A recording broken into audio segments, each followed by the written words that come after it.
New York Giants fans, General Manager Joe Shane just came out and let you all know that the Giants at the third pick are looking for the best player available.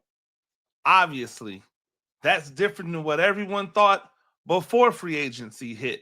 But a lot of you are out there saying, thank God. Why? Because many of you don't believe that quarterback is the way that they should go with that number 3 overall pick. I'm going to tell you why I agree and I don't agree. I'm Coach Gene Clemens, and I've got a giant issue.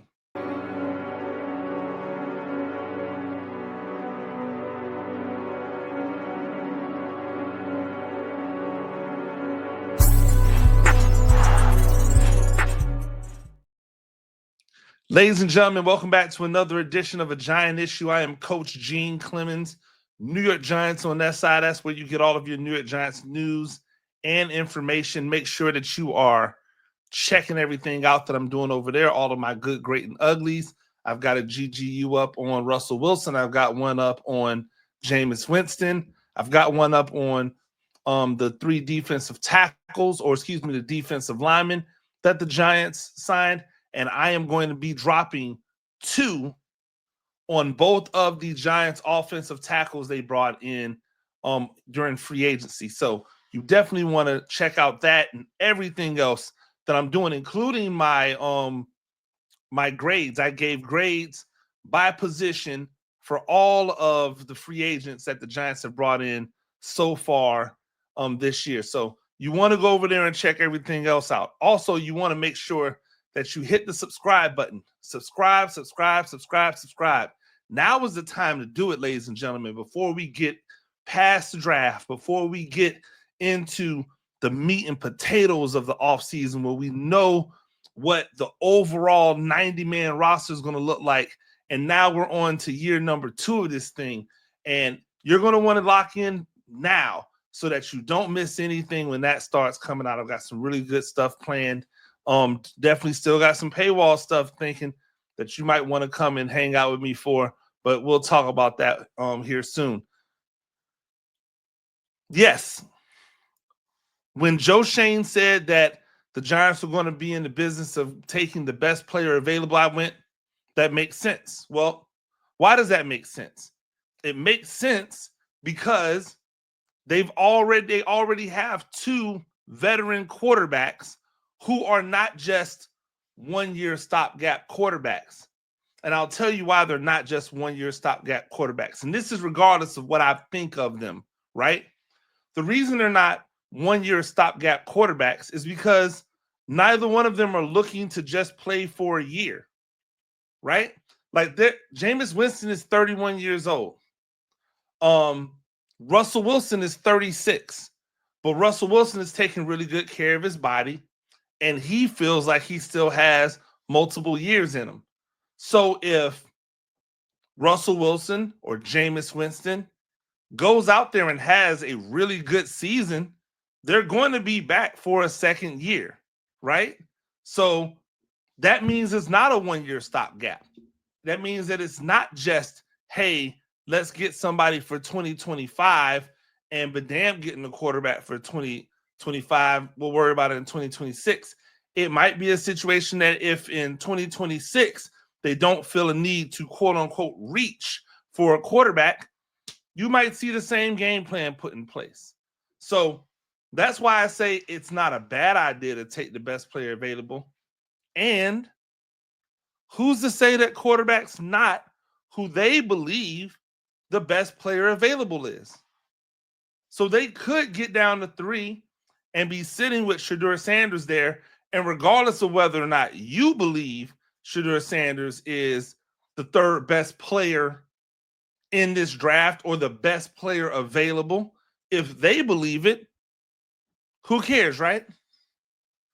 This is why I also say I don't agree with them, because I really and truly believe that Shedeur Sanders is that good, that he's the best quarterback in this draft, right? He's the most pro-ready quarterback to come out. And I truly believe that the New York Giants will be missing out on their next 12-year, franchise quarterback if they don't bring in Shedeur Sanders. I believe that. I believe that this time next year, if the New York Giants do not take Shedeur Sanders, they will, in fact, be going, man, we really should have taken Shedeur Sanders, right? We really should have gone with Shedeur Sanders. You know what? They won't be saying it. All of you will be saying it. I'll be saying, I told you so, and all of that kind of stuff, right? Because I do believe that Shedeur Sanders is that good and has that ability to be that guy, right? So that's really what I'm on when it comes to why I don't agree with them. But I believe that bringing in the two veteran quarterbacks gives you the opportunity to take the best player available. Now the conversation becomes, who's the best player available? The conversation becomes, how are we rating best player available? I hear a lot of people say that Abdul Carter is the best player in this draft. And I keep going back to the fact that Abdul Carter plays edge rusher, right? And while a lot of people put a premium, right, on the value of an edge rusher, I simply go to you and say, name the time that the top 5 pick edge rusher was the reason why a team won a Super Bowl. Right? And we know nobody does it alone, right? So don't hit me with that. Nobody does it alone. I get it. But when was the last time an edge rusher, specifically a defensive lineman overall, was the reason, the catalyst for a championship team, right? A lot of people will say, well, you know, in the Super Bowl, the Eagles defensive line, cool. How they get there? They got there on the back of Saquon Barkley, right? And a collaborative group effort on the defensive line, which does not include anyone that was a top 5 pick, right? Does not include anybody that was a top 5 pick. Why doesn't it include anybody that's a top 5 pick? Because the Eagles have not been that bad.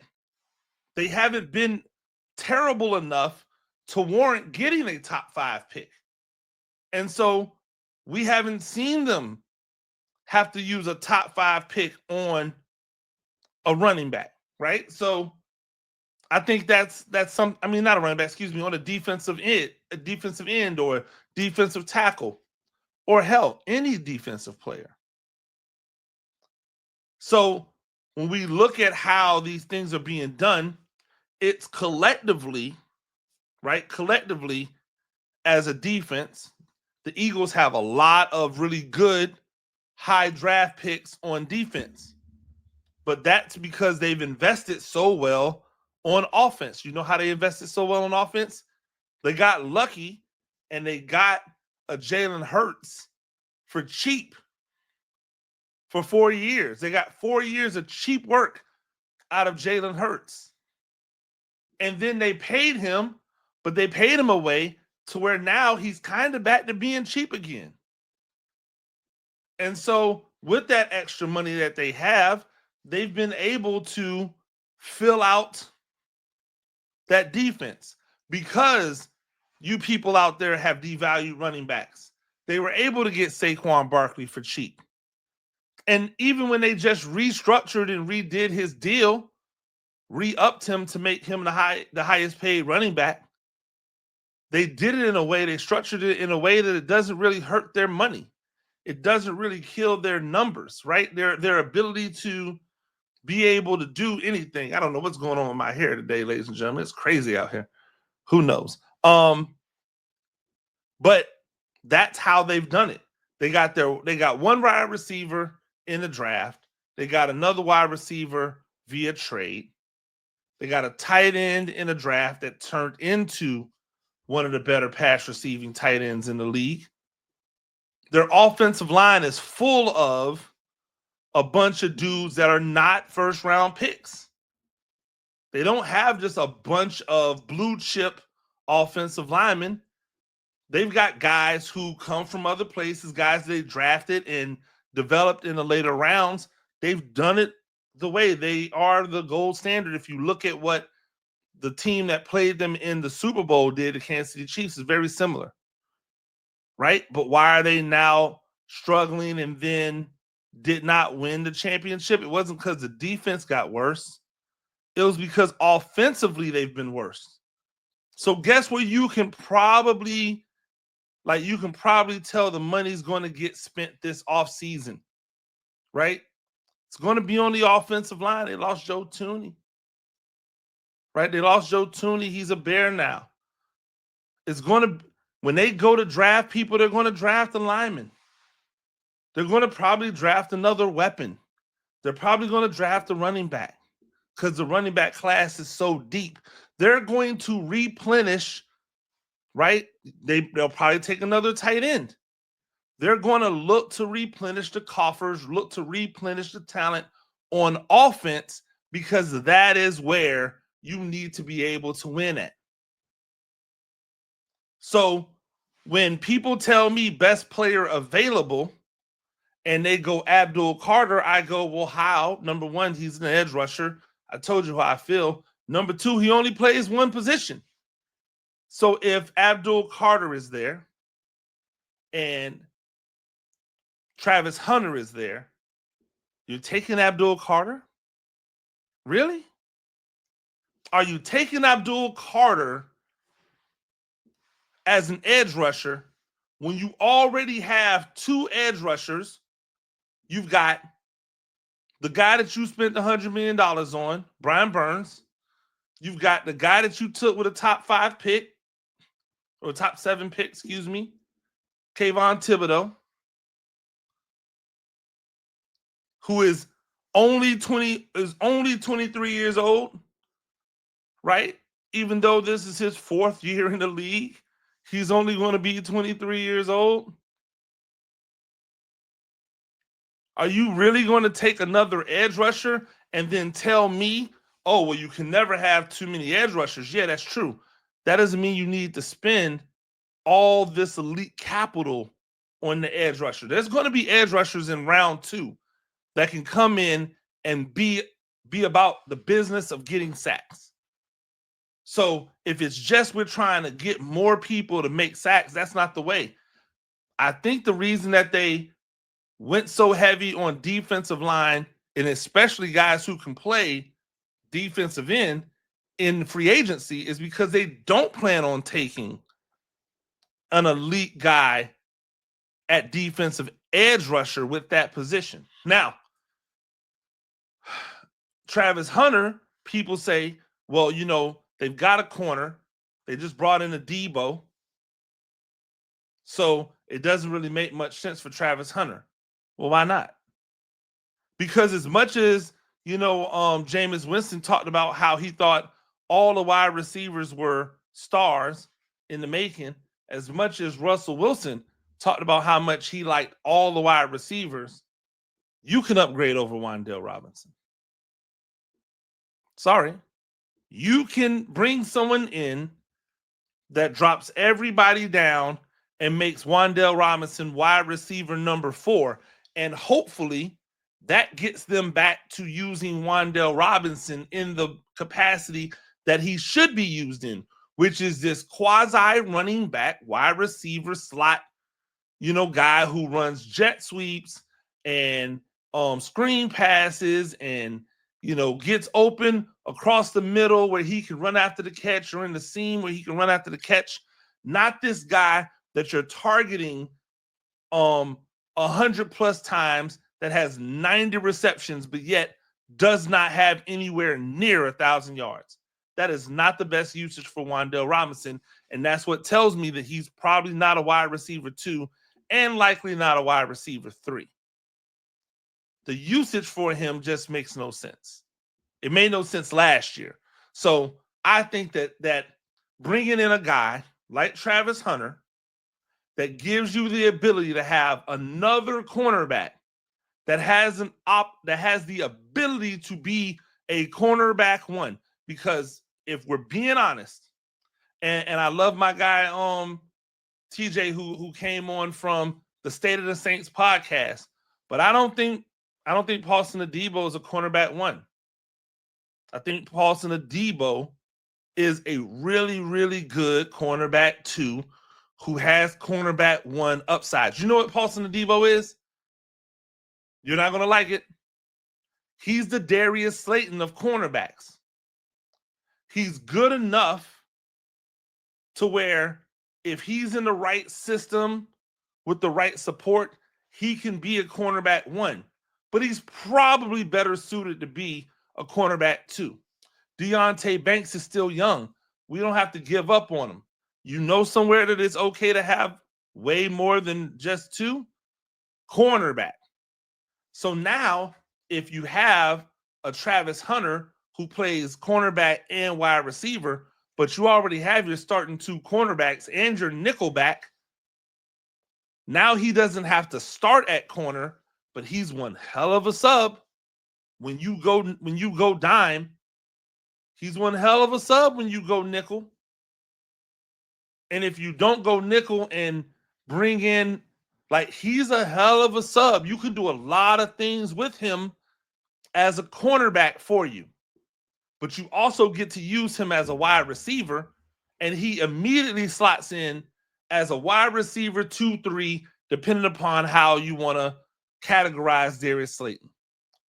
That improves the entire depth of the wide receiving core. So if we're talking best player available, to me, it's a no-brainer, right? But here's something else that we don't talk enough about. Who says those are the only two best players available?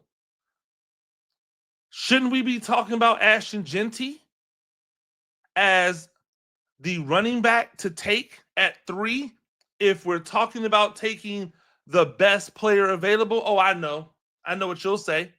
Oh, there's no value there. Why would you take him at 3? There's no value there. But if you say best player available, you should not be saying most valuable draft position, or this is how his draft weight, like, none of that should come into play. If you are saying we're taking best player available and Ashton Jeanty is the best player available, then you should take him. If you're saying best player available and you think Mason Graham is the best player available, then you should take him. But the smart thing, and this is what I believe that Joe Schoen is doing, at least because I can't say this is what I think he's doing, because I've said it a lot of times and I've been wrong. And what the genius that I think he's doing is something different than what his genius is telling him to do, right? So I'll say this. If I was Joe Schoen, this is why I would be saying we're going to take the best player available. Because I want anybody that's in the market for any one of those guys that they think is the best player available, right? So let's say Cam Ward and Abdul Carter go 1-2, right? And now we're sitting at 3 with Travis Hunter, Mason Graham, Ashton Jeanty, Shedeur Sanders there. And somebody's like, well, I don't need a quarterback, but I really, really want Travis Hunter. And they're down in the bottom, like 6 through 10. And they put together a package because they don't want the Giants to take Travis Hunter. They want to take Travis Hunter. So this is a way for the Giants to move down, right? This is a way for the Giants to move down and still be able to get the pick that they probably wanted in the first place, which is likely Shedeur Sanders. Because, and I talked about this in my piece on New York Giants on SI, go check that out. if Shedeur Sanders doesn't go at 3 to the Giants, there's a fall coming for Shedeur Sanders. And not because he's not good, but because the teams after that don't need a quarterback. There's not one team that needs a quarterback, that needs to draft a quarterback until you get to 21 with the Steelers. They need a quarterback right now because they haven't. I think even if you got Aaron Rodgers, you need a quarterback because he might be for sure only have 1 year left in him.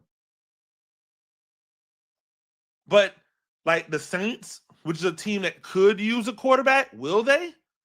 Nope, probably not. The Raiders, they could use a quarterback of the future, but they just spent money on a quarterback in a trade. So how are they going to support that quarterback? By taking another quarterback? Probably not. Nobody else needs a quarterback. Nobody else is even remotely in the quarterback business until 21. So if Sanders doesn't go at 3, and we assume that New Orleans is not taking a quarterback because they have a quarterback under contract that makes a lot of money, if we assume that the Raiders are not taking a quarterback because they have a quarterback under contract, right?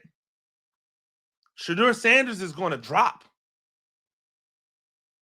Right? He's going to drop. Now, I do believe that eventually somewhere somebody's going to come in and scoop him up. I believe that's going to happen.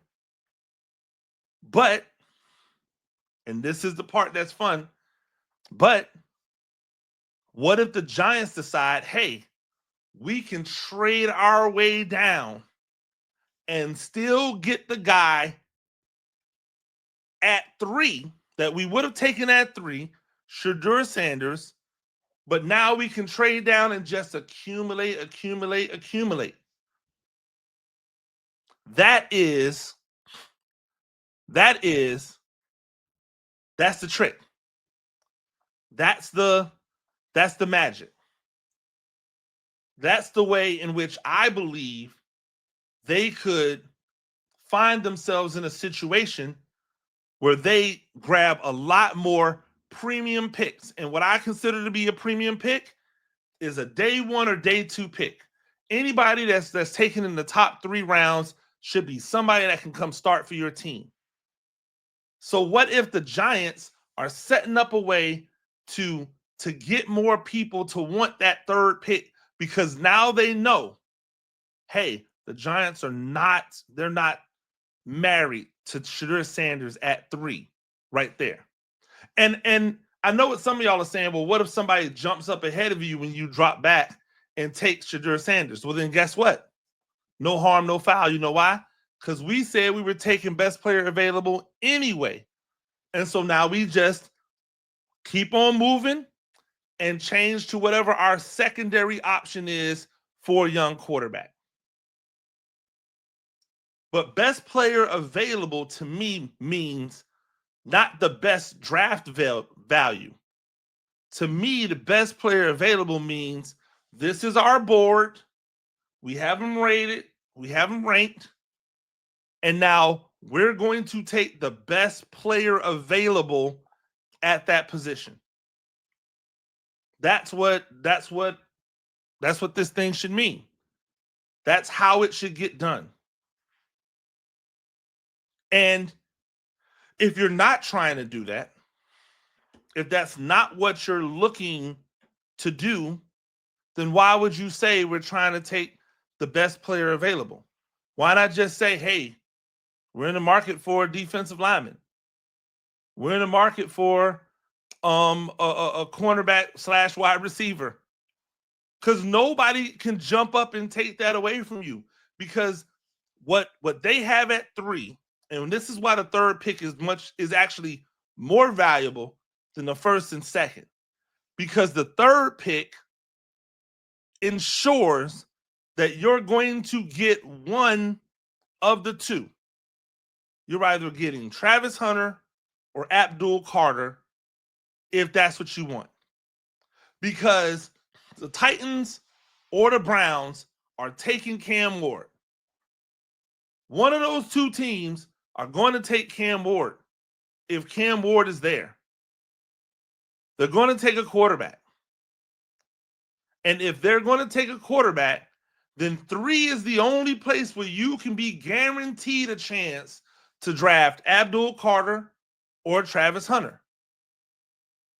So if you're trying to take the best player available, then I don't want to hear anything about, oh, you can't take a running back because that's not a value. What does value have to do with it? If it's the best player available. Now we can argue if whomever they take is the best player available, right? We can argue if you take an Ashton Jeanty at 3, if that's the best player available. But it would then only be your opinion versus mine versus someone else's. It wouldn't be based in any merit or logic because Ashton Jeanty is without a doubt the best running back in the draft. And if he's without a doubt the best running back in the draft, and without a doubt the best running back who is capable of handling the elements that come along when we get past fall, right? Playing in Boise, Idaho, playing on a blue turf, playing in all the elements and still being great. Contact balance, fantastic. Breakaway speed. All of the things. And if we just saw that a running back can still elevate your team, why then? Why would we not look at a guy like Ashton Jeanty if he's the best player available? If you drop him down because he's a running back and you say, hey, running backs aren't valuable, then now you're talking a different conversation. If you drop him down because you tell me that running backs are a dime a dozen, you should never take a running back high in the draft. You should never take a running back in the first round of the draft. Now we're having a different discussion. Now we're talking about philosophy. But now you're just guessing, right? Now you're just rolling the dice. You're hoping that the guy that you take is good. Whoever gets Ashton Jeanty, they're not wondering if he's good, they know. The same way that they knew with Jahmyr Gibbs, right? The same way that they knew with Bijan Robinson, right? With Bijan. Bijan, we knew Bijan was one of them ones. We knew Saquon Barkley was one of those ones. So we took those dudes in the first round. Why? Because they're one of those ones. The Jets believe that Breece Hall was one of those ones. And then for some reason, stopped giving him the ball.